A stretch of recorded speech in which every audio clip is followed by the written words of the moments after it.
Yeah, he's very stable and he's very workmanlike and he always has the facts. He's professional in contrast to I guess we use the outnumbered guests, two liberal women, and he was by himself.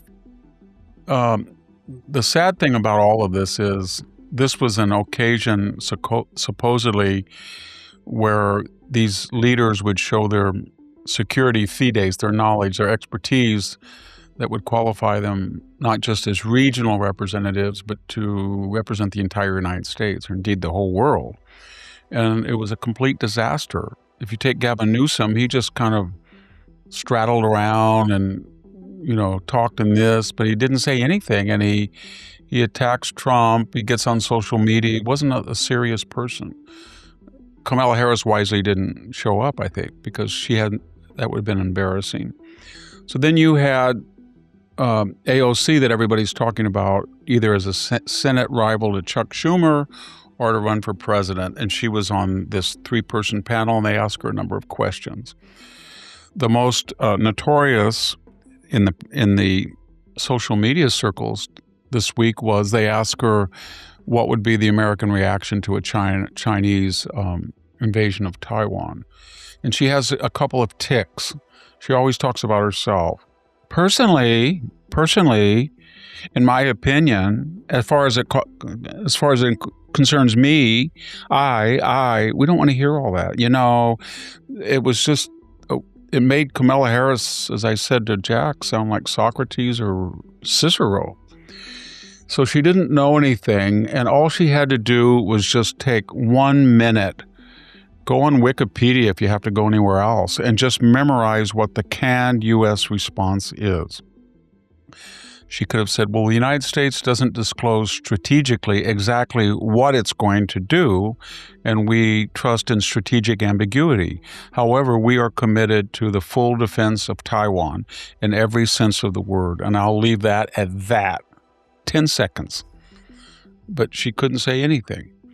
And then she talked, I'm talking about an international relations major at Boston U who bragged about it and said she was an honor student and all this. She mentioned that we don't have any business removing the heads of state in countries south of the equator. Now, I don't know what that meant.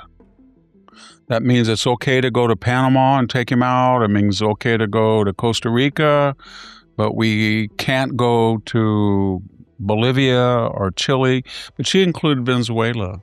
Venezuela is the only large country in South America that is not it's not below the equator. It's above it.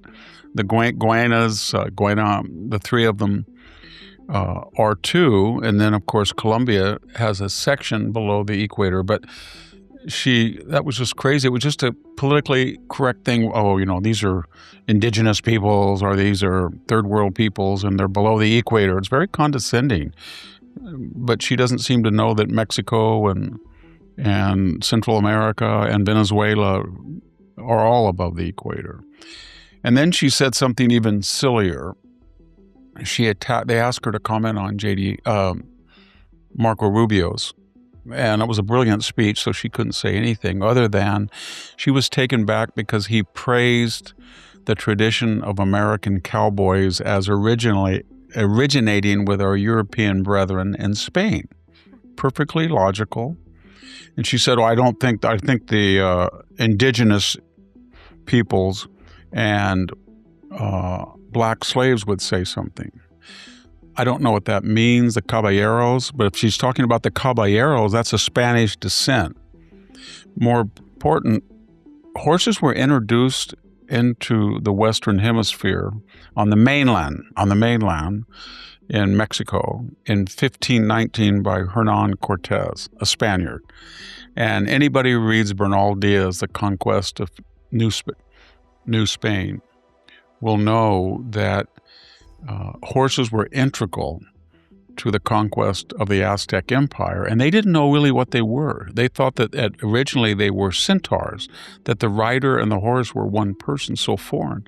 And then if you read about subsequent accounts of the history of Mexico in the 1540s, 1580s, and in the 17th century, that is where the idea of cattle raising, they introduced cattle as well to the New World. Cattle raising, cowboy, it all came from Spain. And then it was by osmosis, it filtered into the northern part. That's the older tradition. At the same time that was happening, the Americans from the Anglo-Saxon tradition of horsemanship, cattle raising, were moving westward. And so what happened was those two traditions met, and we made the American cowboy. Indigenous people were not cowboys. The Apaches were not cowboys. That was just and there were African Americans, but very few of them in comparison. So that was just another stupid thing to say. Venezuela, Taiwan, you can't get anything right. Then Gretchen Whitmer, the governor of Michigan, didn't even want to talk. She was just kind of like, I'm here to be a candidate. I'm not here to comment on foreign policy. And when they asked her about the Ukraine negotiations or something, all she had to say was, well, we all know the contours. Ukraine will not be in NATO, and Ukraine will get the full support of NATO members, not as a member, but as an ally, and we will prevent Russia from advancing further east, further west into Ukraine. And Vladimir Putin will be punished because he's not only lost 1.5 million casualties, but we are now sanctioning him. And so the peace negotiations are pretty clear. Ukraine won't be in NATO. It will not be defeated, but we will have to find out where the battle line, where we adjust the permanent border from the current battle line. And that's what the rub is. That's all she had to say. She couldn't say that. She just fobbed it off. And then there was a third person there from the left, but fourth if you count Gavin Newsom, that was Hillary Clinton. And she got in an argument with a Czech minister who said, you really don't like Trump or you're obsessed. And she started just blah, blah, blah, blah, blah about something. And then he said, there's two sexes, there's not 10. And she said, you don't like women. And she is really, I don't know if the word, she's deteriorated, but she just sits there like, I don't know. I mean, I could be very cruel and I won't, but like Jabba the Hutt or something, and just says things. And they're snarky and they're rude and they're ill-informed. And we're supposed to say she was Secretary of State, she was a U.S. Senator. But for someone who occupied the White House for 8 years and we were told was the brains behind the Clinton, which she wasn't, but we were told that, and she was a U.S. Senator, and she was Secretary of State.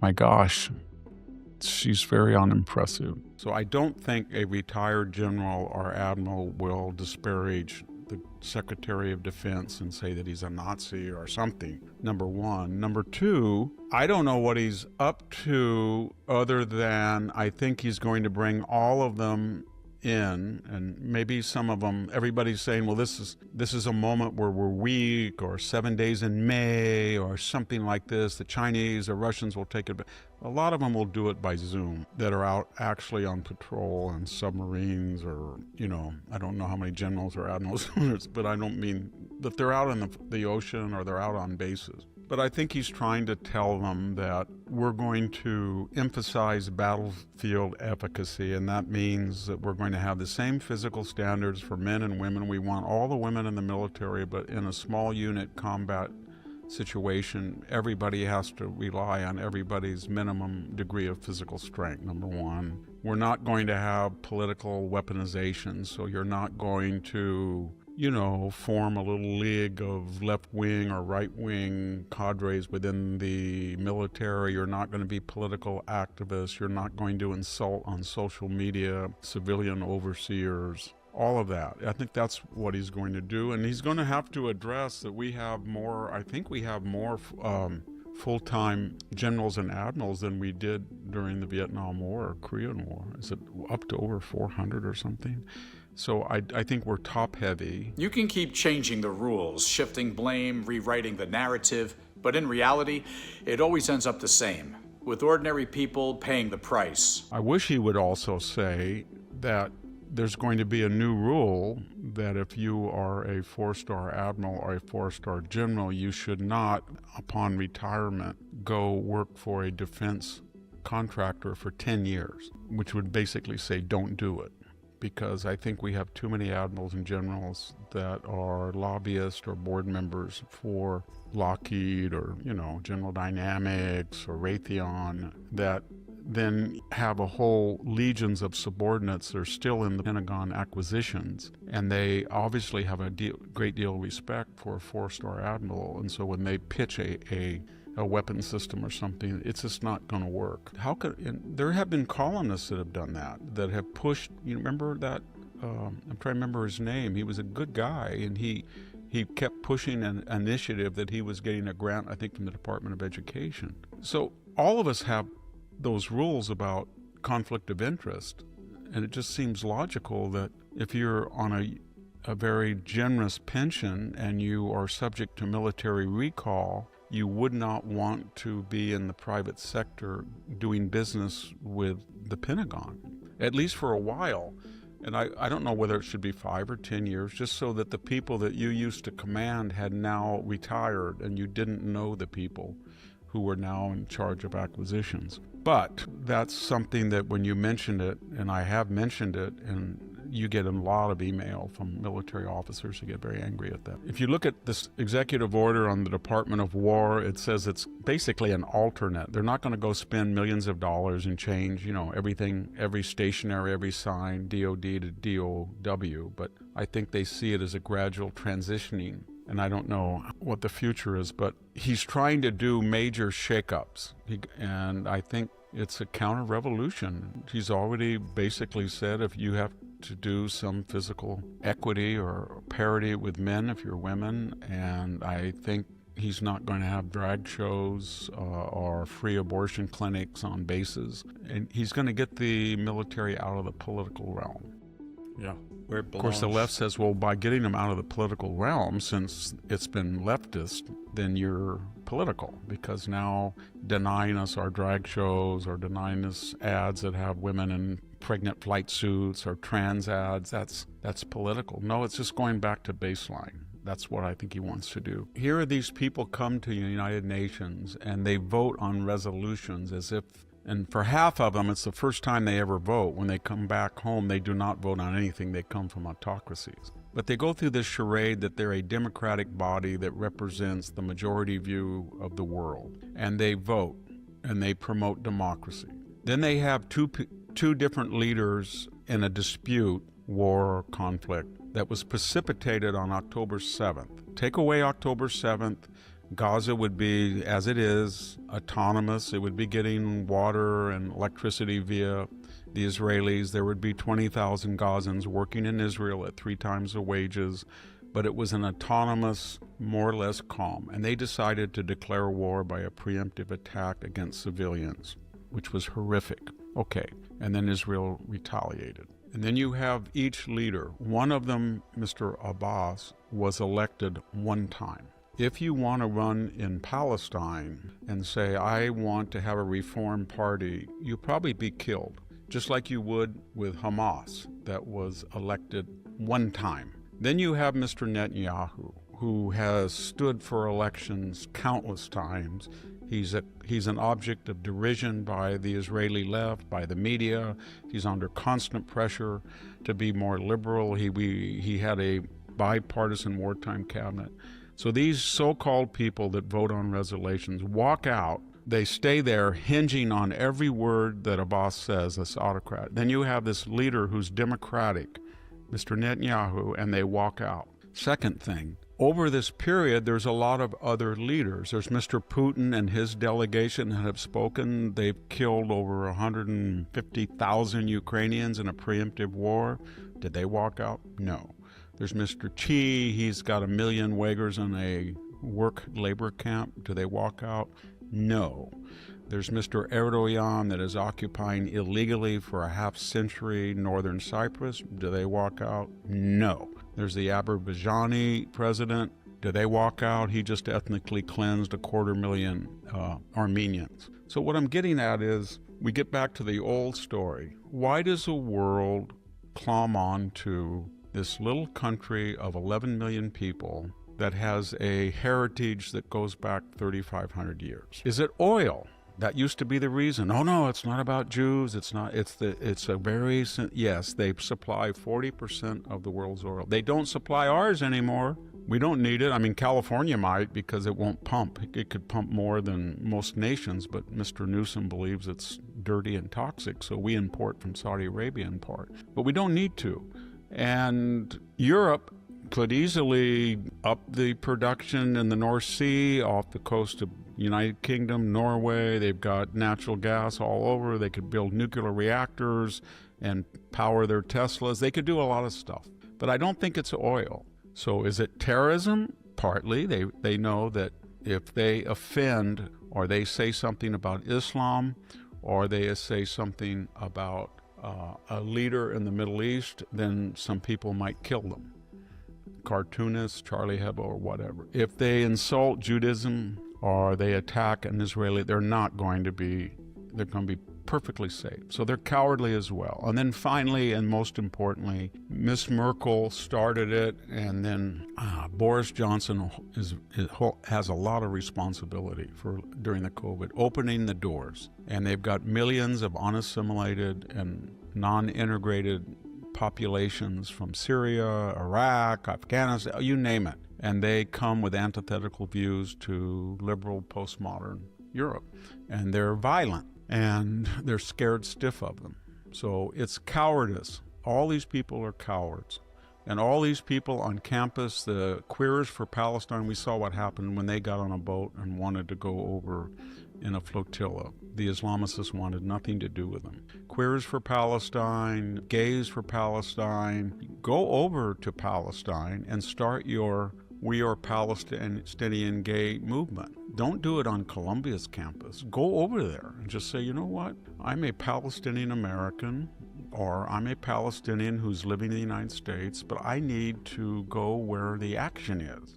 Because the United States is very tolerant of trans and gay people, but my homeland isn't. So I'm going to go over back home and be a Palestinian gay trans nationalist and just start a chapter. What would happen if that were to occur? I don't know. I don't know that Ilhan Omar or AOC or Jasmine Crockett have ever mentioned that. They never talk about Palestinians and gays or trans. They talk about it in other, but never. So what I'm getting at, this is a protected DEI, if you will, group. And anytime you have an ideology that says you don't apply a fair standard of criticism to Jasmine Crockett when she spouts off racism, or Ilhan Omar when she allegedly married her brother, allegedly to have immigration status, or some of the wild things that AOC says because they are in a DEI category, or Mr. DeCarlos Brown, the murderer who was out 14 times, or Teresa Stokes, the unqualified, never passed the bar judge that let him out while she profited from alternative treatments. And all of that stuff has one common denominator. There's a DEI idea, and that's why people do not apply the same standards to supporters of the Palestinians than they do the Israelis. Believe me, if Netanyahu said tomorrow, I'm declaring martial law, and I'm canceling elections, and I'm going to be here forever, and then send out secret police to beat up people like Abbas does, what would happen? You know what I mean? What would happen? So these people are entirely hypocritical. And then just to finish this, Jack, so then we get down to the final reason, isn't it? The reason that people apply an unequal standard to Israel, the reason that they judge them by one set of values and tyrants and terrorists by another, and why the Europeans are so loud to virtue signal their hatred of Israel, and why people walk out at the UN when a dictator speaks, they stay hinged to everything he says. It's because Israel is Jews. They're Jews. If they were not Jewish, I don't think that you would get that. If they were Icelandic, I don't think they would do that. If they were Chinese, I don't think they'd act that way. If they were Japanese, I don't think they'd act that way.